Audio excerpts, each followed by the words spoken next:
relatively new to fundraising, at least having it in my title is new. I've done a lot of fundraising as a volunteer and kind of on the side of my desk alongside with some volunteer management, but have a long background in food. And what we're doing at Food Stash Foundation is we rescue surplus food from various suppliers, so including farmers and manufacturers and grocery stores. And we partner with about 30 different charities in Vancouver. So we deliver the food that we rescue on the same day to them, and they serve folks who are staying at shelters or accessing different kinds of mental health and physical health supports. All kinds of different organizations that might need food in their programs for whatever reason. And we also just recently started a rescued food market, which is totally open to the public. And people can just kind of come in, shop as they please, and make a donation if they choose. So it's a pay what you feel public market, which is kind of a new concept, and we think it's pretty cool. And we do a rescued food box as well that is kind of like CSA style. So every week folks get a delivery of rescued food, and it's for people who are self-described as food insecure in Vancouver. We've got some other little programs too, like a 24/7 community fridge, but those are our main programs, and we're just in general really keen about trying to improve community food access and reduce food waste at the same time. So that's what I'm trying to do through my fundraising efforts. Very cool. And welcome to your first formal title as having fundraiser in the title. Welcome to the community. And we are coast to coast. You're in BC, I'm in Nova Scotia. So I think that's kind of cool too. All right. What's your, what do you want to have a chat about today? Yeah, so I really recently came into, I found out about this concept called community-centered fundraising, and I hadn't heard about it before. It looked really neat, and they talked about, having kind of genuine conversations with your donors and, working towards kind of deeper systems change, which resonated with me. But I wanted to know, what does it look like to work under this or a similar framework? And Matt, who works with you, told me, Cathy works with social change fundraising, and it's one of her favorite topics. So I wanted to ask you, how are these two things, community-centered fundraising and social change philanthropy, how are they related? Kind of what do they look like? Are they different in any ways? Yeah. Yeah. All right. Well, yes, this is a topic that I love talking about. And so I think that in order to answer that question, I need to give you a little bit of a rundown on what social change philanthropy is, and then we can look at the 10 principles of community-centered fundraising. Sound good? Sounds great. Okay. All right. So I'll define social change philanthropy, and this is my definition based on, I actually did my master's in philanthropy a few years ago. And so I spent a lot of time really thinking about, reading about, and unpacking social change philanthropy. So I think that, social change is trying to shift culture, cultural values or norms. And it's messy, and it's difficult, and it's nuanced, and it takes a long time. But we live in a world where people expect short-term solutions to long-standing problems. So philanthropy in support of social change isn't all that easy, because people want to see the redemption story, and they want to see the solution to something once they've invested some money.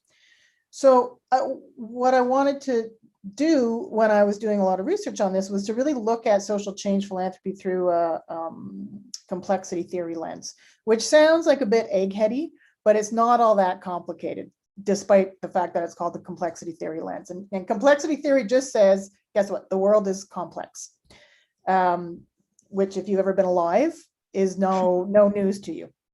So this decision, this guy, David Snowden, has a decision-making framework where he uses complexity theory.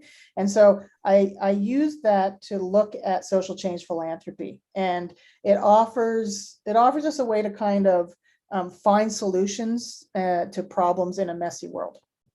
And it really looks at cause and effect, which, in fundraising, we often talk about cause and effect, right? Like, if you give us X amount of dollars, we will build a homeless shelter and house, 100 people. And so that's really what a lot of traditional philanthropy does. Because if you work with causes that have more of a simple cause and effect relationship, you can do that, right? So you give us X amount of money, we're going to buy an MRI machine, and we're going to be able to do all of these imaging and help people with their health. So in traditional philanthropy, donors are used to this kind of linear relationship between the investment made, the cause, to the promised results of the effect. And that's the world that we all live in, and that's the world that we have learned. And so I spent most of my career in social change philanthropy. Not that I knew that's what it was. I bumped into that term about a decade ago, and I was like, "That's what I do." I didn't know that's what I did. And really, I have worked for most of my career for organizations that have that work in really complex environments. So, where you can't predict the outcomes, where the cause and effect isn't necessarily obvious. So you can't say to the donor, "Hey, donor, invest this amount of money in us," and or the conversation looks like this: "Hey, donor, invest this amount of money in us, and we will create some kind of program or intervention." We don't know how it's going to pan out, and we don't know whether it's our intervention that makes a difference or our relationship with others in the community and the synergy of that. So there's no simple cause and effect relationship, and you're never sure, whether which variables or actors are part of the solution.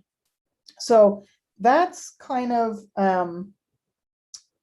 social change philanthropy in a nutshell, right? There's no it tends not to deliver tangible outcomes. It delivers more like process versus products or programs. And so maybe you'll get like changed laws or changed beliefs or a different way of doing things, but it's this really lengthy process. So I guess my question to you is, do you think food stash works in complexity, and does that notion of social change kind of resonate with you? Yeah, and it does resonate with me very strongly, but I think along that sort of journey, we still have a ways to go. Like, we probably started off with, a more simpler framework, and we were probably even presenting that to the public in a way that it's like, oh, it's so simple. There's food out there, and it's excess and it's surplus, and we can just connect it with the people who don't have enough to eat. And we're just connecting two things together. And it's a very simple solution to what, as soon as you get into it, and as soon as you're working with people in that sector, you realize, oh, this is a very, very complex problem. And it's connected to policies, and it's connected to, inequality and all kinds of different social issues. So yeah, I'd say we're a fairly like new organization, but that's kind of the direction we want to go more towards. But it is a challenge to be able to kind of shape the narrative in a way that, we're kind of challenging things a little bit, or getting people to think about, well, what policies can we work towards putting in place that are going to actually get at the root causes of maybe both hunger and food waste. But it's a long process. And like you said, it's a complex issue. And I guess some of the barriers that you could potentially come up into are like wondering, well, are people going to be as willing to support us financially if they can't see those kind of short-term outcomes? Like, oh, well, how many people did you feed this month tends to be a more important target, I think, sometimes in people's minds, or like, how many pounds of food did you rescue? And those things can be very important to measure in some ways, but I don't think it stops there, so So I yeah. think you said something really interesting. I remember once speaking with someone who shall remain anonymous, and the organization shall remain anonymous, and it was in a food insecurity context. And we were talking about the challenges they were having because they were trying to move away from that kind of traditional, almost food banky kind of model. And we're talking more about the larger issues related to food insecurity. And she said, not all donors want to have that conversation. Like there's something really concrete about the simple narrative. And there's lots of research around donors responding to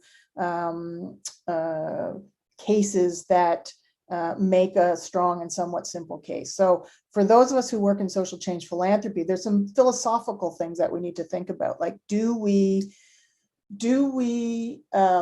distill the complexity of our cause into something that is relatively easy to understand to begin to engage with donors? And then once you engage with them, you now have an opportunity to deepen your relationship and perhaps have more nuanced conversations with them. But that's a philosophical decision, right? Like, are you going to start with a case that perhaps is easier to understand? And for some, the conversations that I've had is like, well, they feel that feels inauthentic. And I think it's important to meet your audience where they are. And then you have an opportunity to deepen a relationship with them. But yeah, there's some philosophical questions about that. And not every donor wants to have a deep, complicated relationship with the charities they support, right? Some donors just want to feel like they're doing good and get reports back to demonstrate that, yeah, my support is making a difference.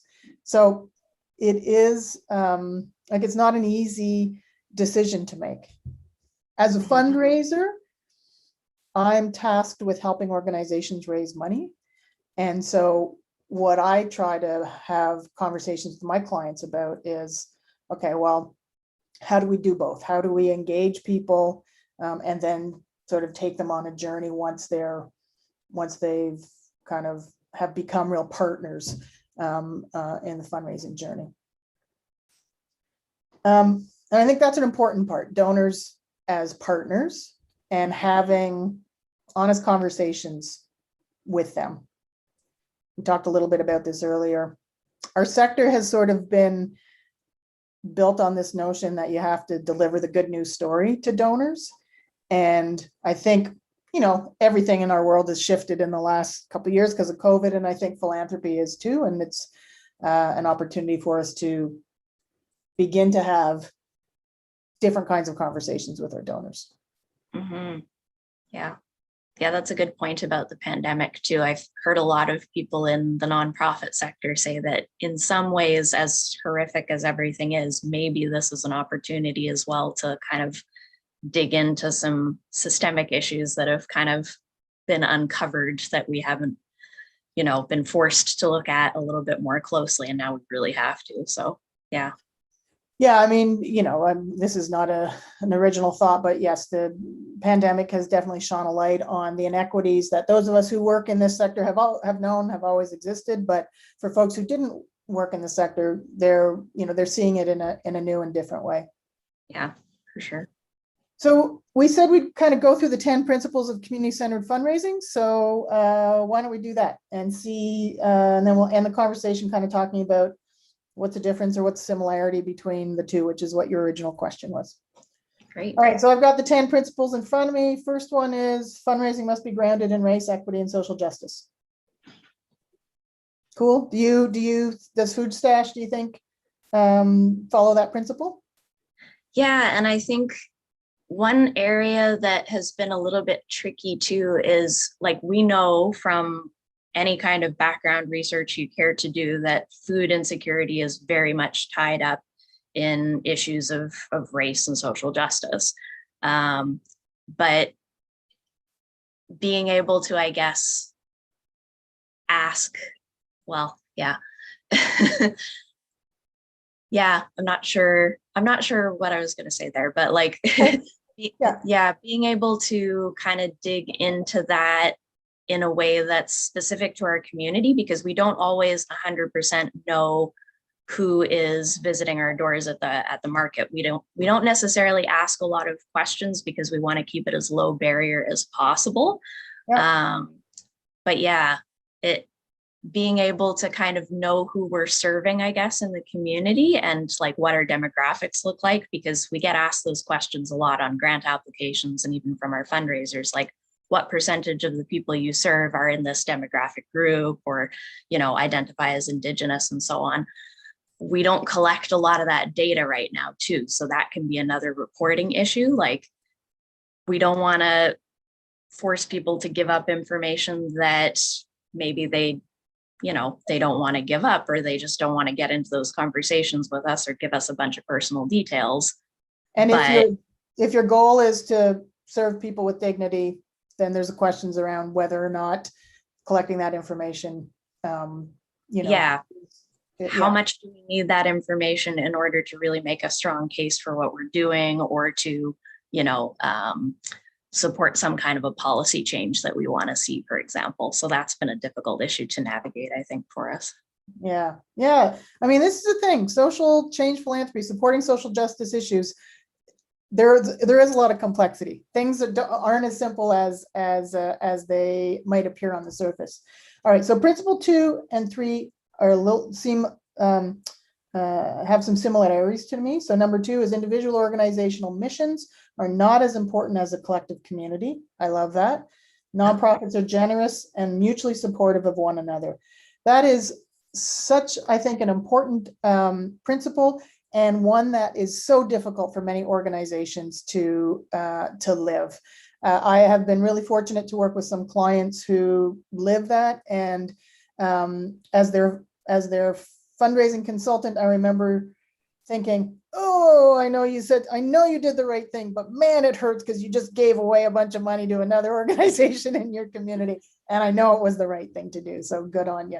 But that takes a real strength of, I don't know if it's strength of character, but that takes a real appreciation for community and understanding that, like, connected communities help everybody. Okay, all who engage in strengthening the community are equally valued, whether volunteer, staff, donor, or board member. Any thoughts about that? Yeah, that's a big one. And I mean, especially kind of saying that, oh yeah, staff are under there too. I've been seeing, and I'm encouraged by, I think, a trend towards wanting to see living wages in the nonprofit sector. Like, staff should be getting paid a wage that they can live on, because otherwise you're just kind of contributing to some of the social problems that we all see and try to address in the work that we do. So yeah, that's big. But then also kind of looking at making sure that volunteers are equally regarded and, treated well, and you don't necessarily pay them in money, but you're, taking care of them to the same degree as you would your donors. Yeah, for sure. Because not everybody is always in a position to give funds, but everybody can kind of contribute to the solutions you want to see, I think. So yeah, that's a big one too. Perfect segue into the next one, which is number 5. Time is valued equally as money. Mm-hmm. I'm going to say something that's perhaps some people may disagree with. I get what that means. I might say too that I would like to see that time and expertise is valued equally as money. And I don't just mean expertise like you've got your chartered professional accountant designation, like, the expertise in the community. Like, everybody has expertise. I think that sometimes in our sector, we spend a lot of time with volunteers who give time, who don't always contribute as much as we need them to. And so I think, this comes from the perspective of somebody who has maybe spent a lot of time in the last 30 years managing well-meaning volunteers in a way that didn't necessarily really add value to the organization. I have every fundraiser I know has said, oh, we've got to do create a make work project for our volunteers. And so I sound like I'm dissing volunteers. I am not. Volunteers are the backbone of our organization. They're super valuable. But I want to make sure that people's expertise is really allowed to support the organization. All right, we treat donors as partners, and that means we occasionally have difficult conversations. Yes. I think we talked about that already, right? Our sector has sort of delivered the happy message to donors instead of delivering the whole truth. Yeah. Happy message, and then also maybe like oversimplified message. I mean, even if you're filling out a grant application, sometimes I think it can be very geared towards like short-term, measurable, tangible outcomes that are supposed to be attributed to something you specifically did in your organization. And, maybe in some cases you can't necessarily,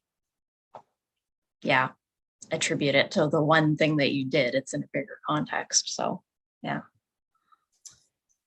So number 7, we foster a sense of belonging, not othering. I love that. Number 8, we promote the understanding that everyone, donors, staff, funders, board members, volunteers, personally benefits from engaging in the work of social justice. It's not just charity and compassion. I love that one. It's not like, somebody once said to me many years ago, oh, somebody has dedicated their life to charity. And I said, well, I guess I'm dedicating my life to charity, but it's not out of some kind of paternalistic sense. It's out of a sense of social justice. So yeah, we do all benefit from it. And then the next one I think is similar. We see the work of social justice as holistic and transformative, not transactional. I love that. And we recognize that healing and liberation requires a commitment to economic justice. Yeah, so you sort of address that, like decent work and living wages is an important element. So are these two, social change philanthropy and the principles of community-centered fundraising, are they mutually exclusive? Are they similar? Are they dissimilar? What do you think? I'd say there's a lot of overlap. I mean, they've both got that piece of treating donors as partners, which, I think that makes sense because you would have to establish trust with somebody, I guess, and have them be, a partner in a process, like a long-term process. Otherwise, like you said before, they might not be as willing to stick with you and support you in some way or other if they don't see immediate short-term, like that kind of instant gratification of, oh, I gave this money to you and then you used it to, build a homeless shelter or like create X number of food boxes that are going to go to families who need it or something like that. Like if they're helping you do something a little bit more complex or that's going to take a little bit more time, like building better access in the community, it's like, oh, you got to be willing to actually stick with it and check in and see what the progress looks like over time. So yeah, it's a different kind of relationship. Yeah, and be prepared to live with ambiguity. Mm-hmm. So it's really interesting because when we set up this Have-a-Chat, I thought, okay, I need to think this through, and so I really dug into the stuff that I've written and the principles of CCF. And what I realized is that what I've written about social change philanthropy is almost like a preamble to CCF. It's like the theoretical framework about what is a social justice or social change organization, and the principles are like, well, and this is how we do it.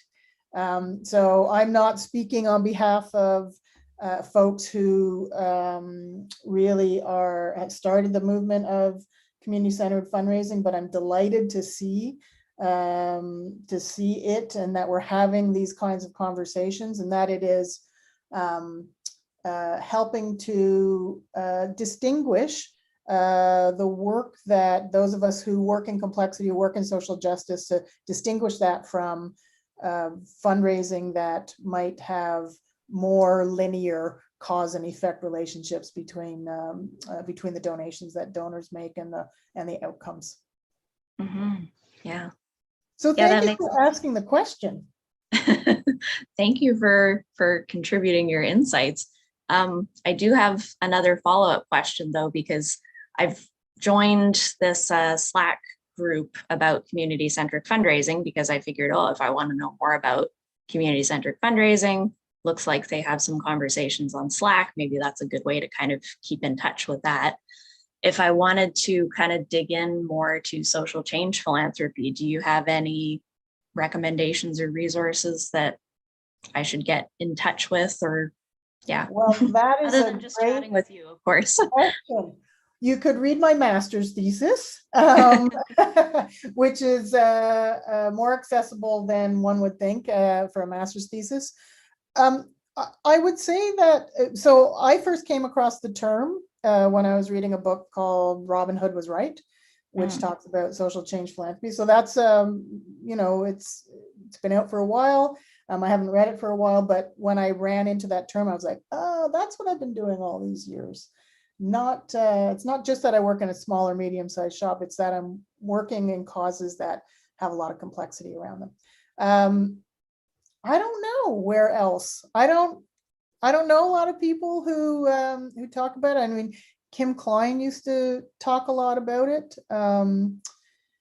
And so my apologies to anyone who's out there who really talks about and thinks about social change philanthropy. If you're out there, let us know, because I'd love to have conversations with you. So there you go. I don't know the answer to that. Let's have more of these conversations within Spark, the community.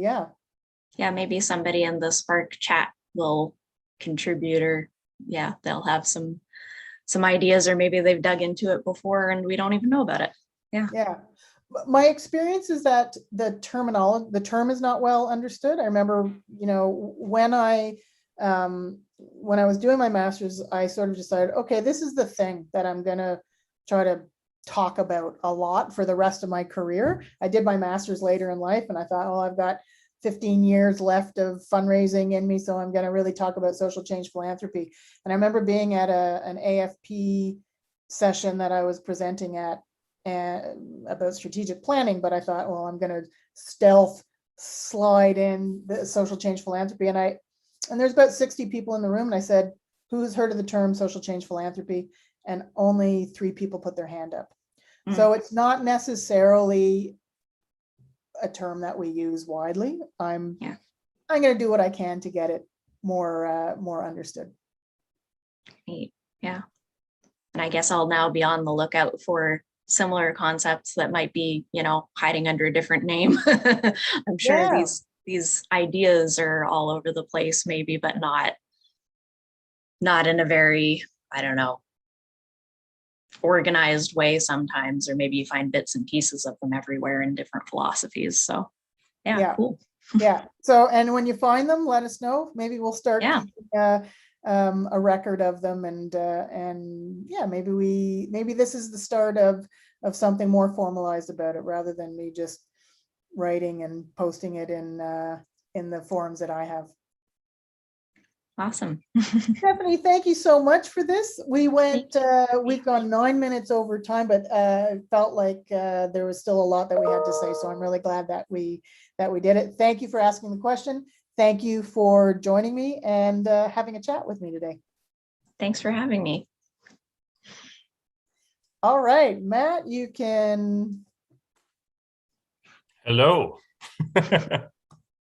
Hey, everybody. So I think, did I see a question here? maybe not. If anyone has any questions? Yeah, if anybody What do has they a do? question, Put they 'em can in the- they can put it in the chat. Okay. But yeah, nothing right now. So wait a second here and see. But I remember once being in one of these things and I said, anybody, any questions? And I waited a while because it, you know, it takes a while for people to type. And I said, okay, well, I don't see any questions, so I'll sign off. And literally the moment I hit leave, a question popped up. I'm like, ooh, I'll get it Murphy's next Law. week. Yeah, exactly. that's the way it goes, isn't it? Well, I don't see anything, so why don't we call it? Let's do it. All right. All right. See ya. All Okay, right. thanks so much, Stephanie.